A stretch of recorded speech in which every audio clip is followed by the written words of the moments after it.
I've lived in the dark since I was 6. People ask me if I'm used to it. The truth? You never get used to the things you can't see. You just learn to trust the things you can touch. Mark was my world, my eyes, my safety.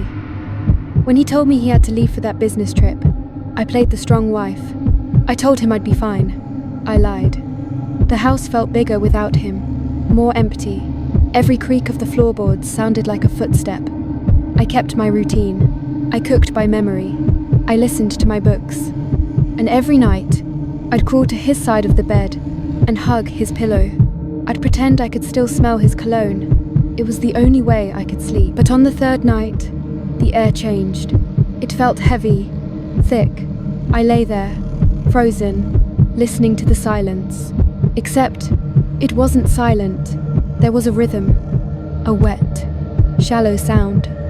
Breathing, right behind me. I reached out for Mark's pillow, desperate for that familiar comfort, but I didn't feel cotton. My fingers brushed against something cold, clammy, like raw meat left out in the rain. My heart hit my ribs like a hammer. I didn't scream. I couldn't. I just bolted. I ran. I knew this house by heart, 6 steps to the door, 12 to the stairs, but terror makes you forget. I tripped. My palm scraped the hardwood, burning as I scrambled away. I could hear it. Thump drag. Thump drag. It was right on my heels. I could feel its heat on the back of my neck. Then, I heard it. Jenny? Honey, I'm home.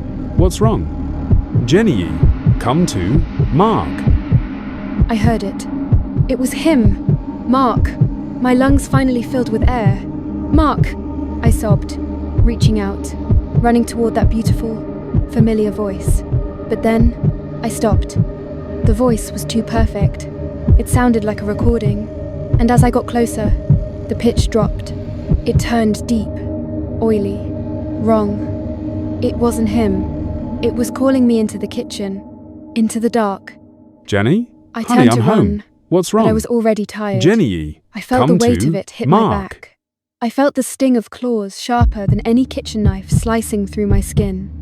I closed my eyes. Not that it mattered. It was always dark. But as the cold took me, I realized the worst part. It's still using his voice to whisper in my ear.